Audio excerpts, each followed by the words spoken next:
The first step in the ultimate holiday turkey is brining. A correct salt, sugar, and water ratio in the brine is crucial. Don't estimate the amounts of salt and sugar. Salt keeps moisture in the turkey throughout the roast, and sugar encourages the skin to brown, creating rich flavor. Start out making a gallon of brine in a large stock pot. Add the turkey, breast down, into the brine. Pour off any excess brine. If you need more brine, add 1 quart at a time until the whole turkey is submerged, or at least only the back, which contains very little meat, is sticking out of the brine. For a quart of brine, to 1 quart water add a 1/4 cup salt and 2 tablespoons and 2 teaspoons sugar. If the turkey is defrosted, put the brining turkey in the fridge or outside if the temperature is between 30 and 40 degrees Fahrenheit. Make sure to protect the turkey from animals if you're leaving it outside. If the turkey is frozen, it is just fine to allow the turkey to thaw and brine at the same time. Leave a thermometer in the brine solution to monitor the temperature.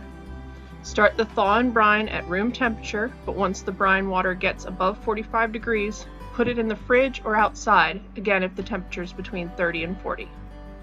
After brining for 12 to 15 hours, I prefer 15 hours, remove turkey from the brine, set aside, and dump brine down the drain. Remove turkey neck and giblets from the body cavity and rinse turkey under running water. Put turkey breast side down in the roasting rack and allow to drip dry or pat dry with paper towels. Adjust oven rack to lowest position and start oven preheating to 400 degrees Fahrenheit.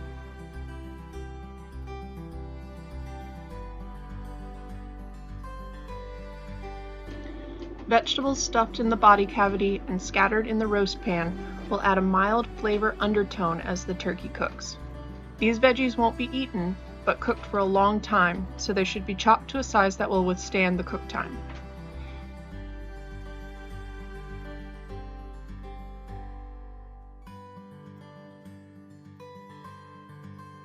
Scatter half the vegetables in the roast pan underneath the turkey and stuff the other half into the body cavity.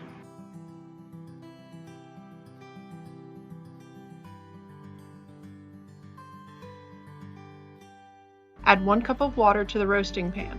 This will keep the veggies and drippings from burning, as well as creating steam to deliver the vegetable flavor into the meat. Steam is another crucial factor in the ultimate holiday turkey. Steam allows for a high cooking temperature without drying out the meat, fully cooking even a 20-pound turkey in just over 2 hours. Make sure the turkey skin is dry before basting with melted butter. Keep the basting butter near the oven vent so it stays melted and ready to use throughout the roast.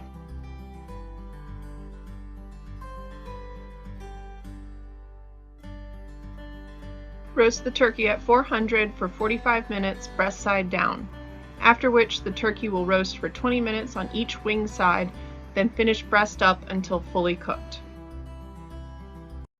Cook the neck and giblets in a thick-bottomed pan on medium heat with cooking oil, olive, coconut, or canola. The goal here is to create flavor by browning the meat. Browning is not just cooking so that the meat and organs are no longer raw, but a type of caramelization reaction that creates crisp edges and a dark brown surface on both the meat and bottom of the pan. Cut up any large pieces to increase surface area, increasing the area to brown and make flavor. Make sure to give the neck and giblets a thorough browning. Dark brown, not just golden. This is where a lot of the gravy flavor comes from. The more browning, the more flavor. The correct pan is also important in the browning development. Use stainless or ceramic, but do not use a nonstick coated pan because the brown crust will just not form up sufficiently. Coarsely chop onion and celery for the gravy stock. These veggies will be strained out, so they don't need to be bite-sized, but should be rather large as they too will have to endure a long cook time. If chopped small, the veg will break down more, potentially allowing unwanted vegetable fibers into the final gravy. Leaving the skin on the onion is fine, it actually contains good nutrients.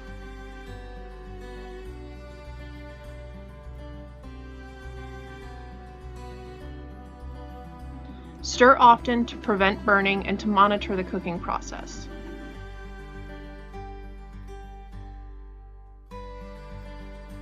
When the neck and giblets are well browned, add the onion and celery.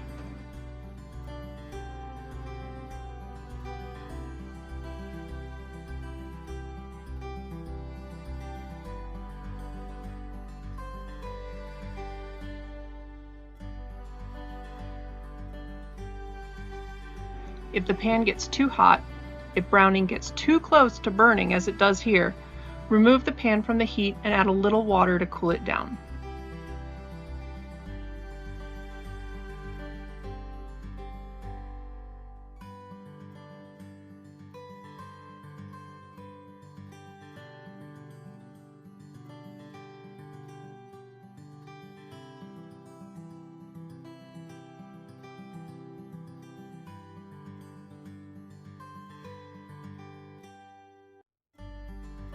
Baste the back of the turkey with melted butter and pan juices.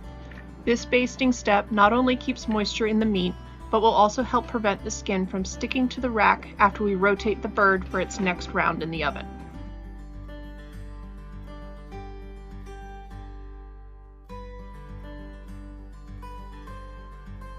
When the gravy stock veggies have started to turn golden, and the water has evaporated if you had to cool the pan down like I did, add a 3/4 cup wine.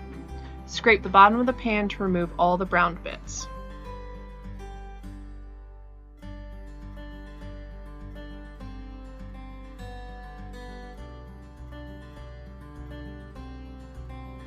Turn the turkey on its side, finding a stable, balanced position. Silicone oven mitts are really helpful here, otherwise use wads of paper towel or kitchen racks.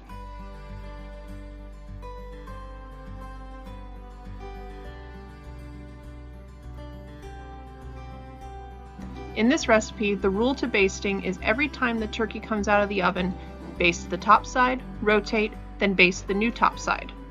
Rotating the turkey throughout the cooking process is another crucial component of the ultimate holiday turkey. This gradual rotation mimics a rotisserie, giving the turkey a very even roast. Roast for 20 minutes with first wing side up.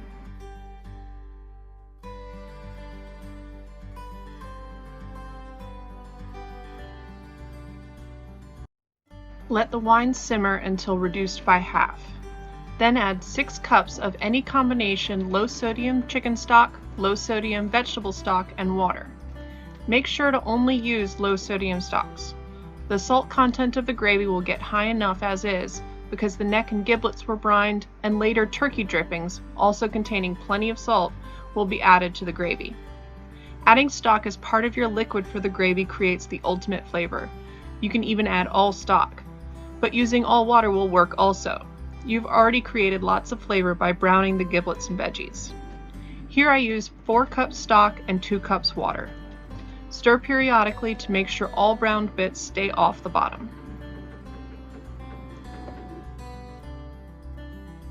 Make sure to stir the gravy stock frequently.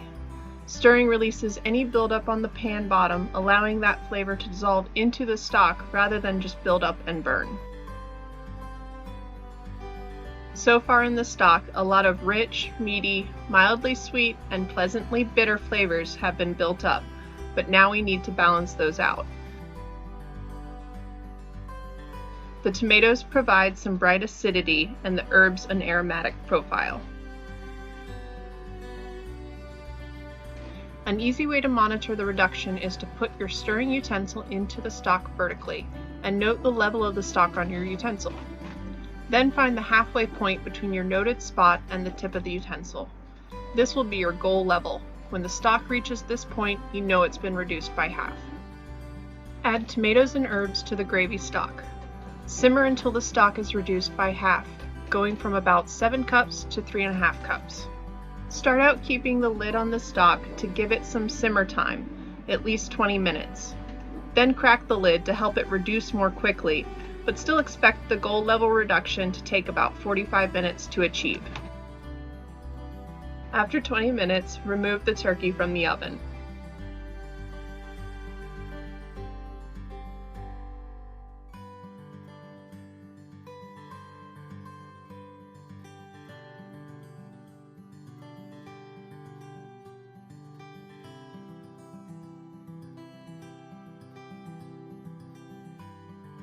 Baste the first wing up side, flip the turkey over to the other wing side, settling the bird into a stable position, then baste the second wing up side.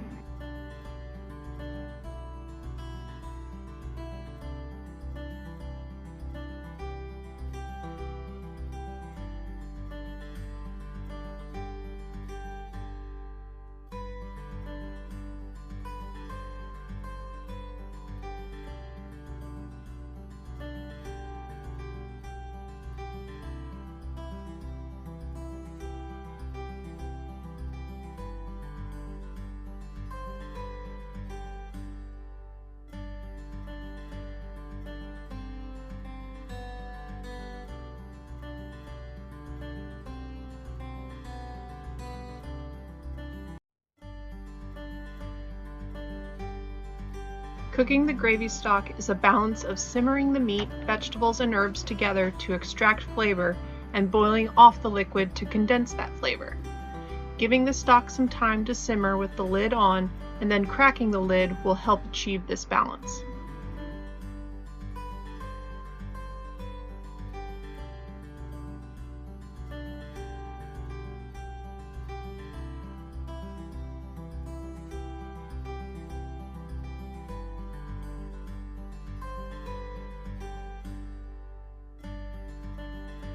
The stock reduction is progressing. The foam line on the fork is getting closer to the reduction goal.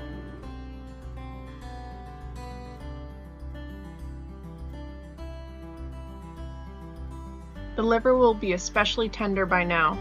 Give it a mash to break it up, allowing for better flavor extraction.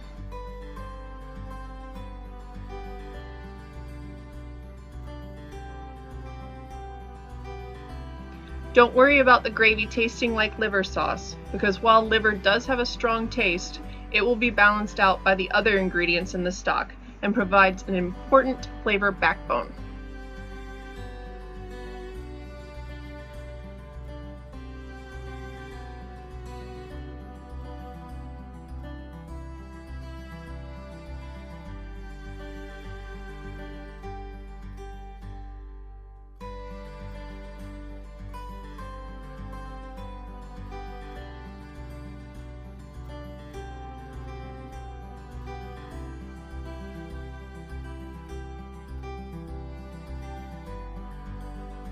Baste the side of the turkey with butter and drippings. Then turn the turkey on its back, breast side up, and baste the breast extra generously with butter and drippings.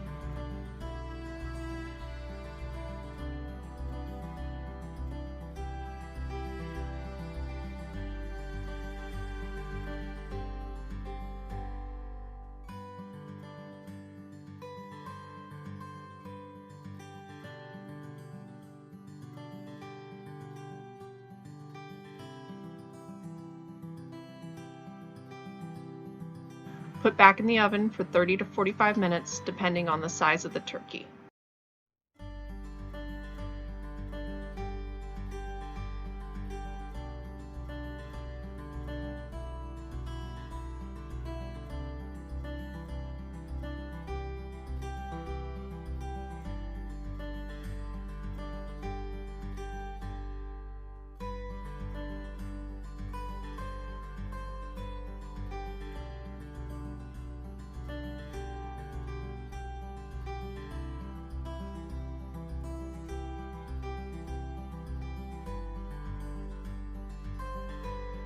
Confirm that the turkey is done using a meat thermometer. My meat thermometer reads 10 degrees high, so that I know while it says the breast is 170, it's actually a perfect 160.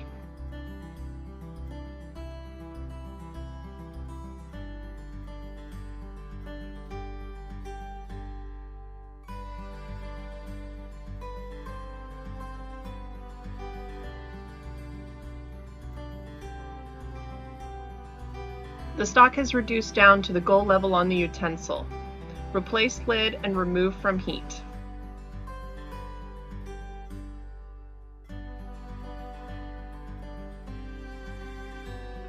Remove turkey from roasting pan and set aside.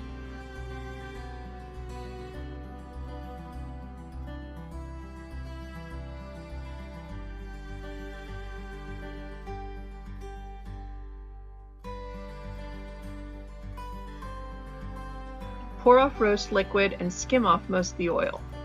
Or, if you have the time, put the liquid in the freezer to chill. The fat will turn solid, making it much easier to remove.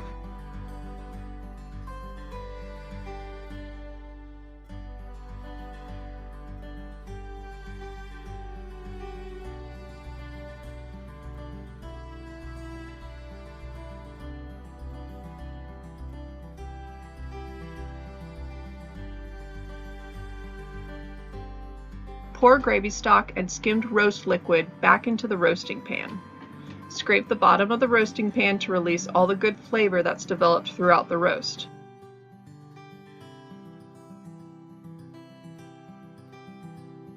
With more liquid available, the brown bits, the flavor, will dissolve into the stock rather than just floating around only to be strained out later.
Make a water and flour slurry to thicken the gravy stock.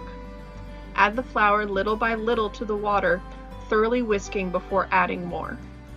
Mixing the flour into a smooth slurry separate from the gravy stock ensures that you don't have clumps to deal with, which can happen when flour is added directly to the gravy stock.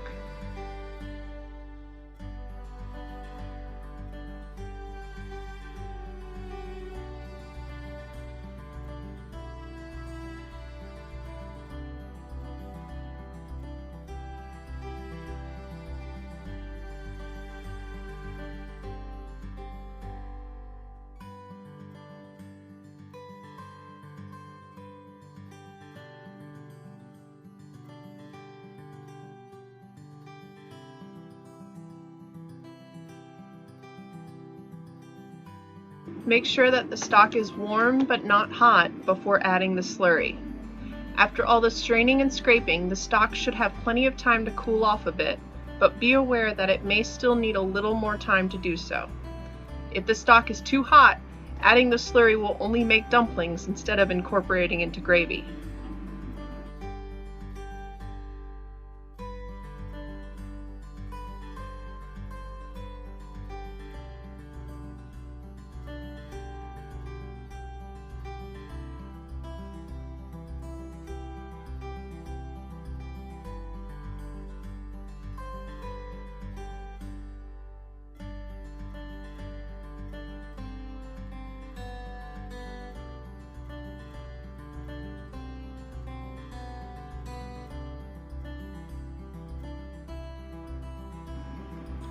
Once the slurry is thoroughly stirred into the stock, the heat can be set to medium. Continue to stir frequently to prevent any buildup on the bottom of the pan.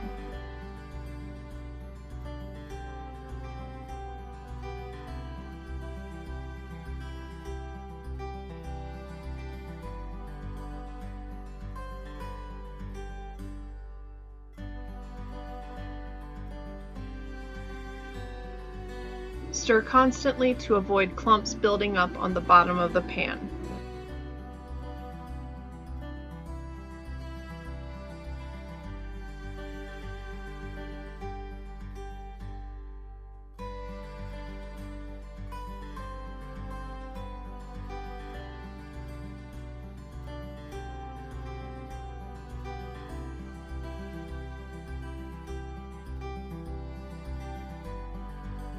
Stir, stir, stir. It is especially critical to constantly stir once the gravy starts to simmer, as it will be even more prone to developing clumps on the bottom of the pan. Constant stirring will break up the clumps, and reducing the heat will help keep the clumps from forming too quickly. Make sure the gravy only lightly simmers, but not fully boils.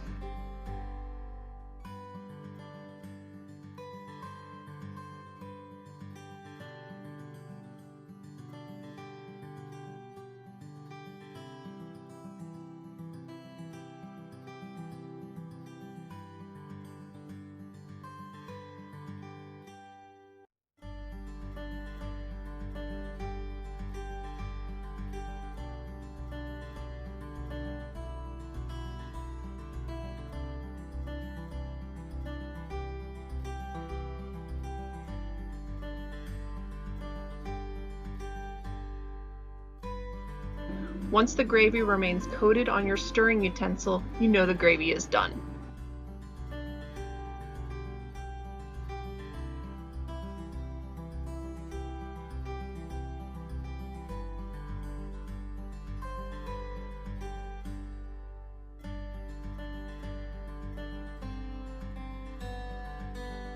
Now enjoy the ultimate holiday turkey and gravy.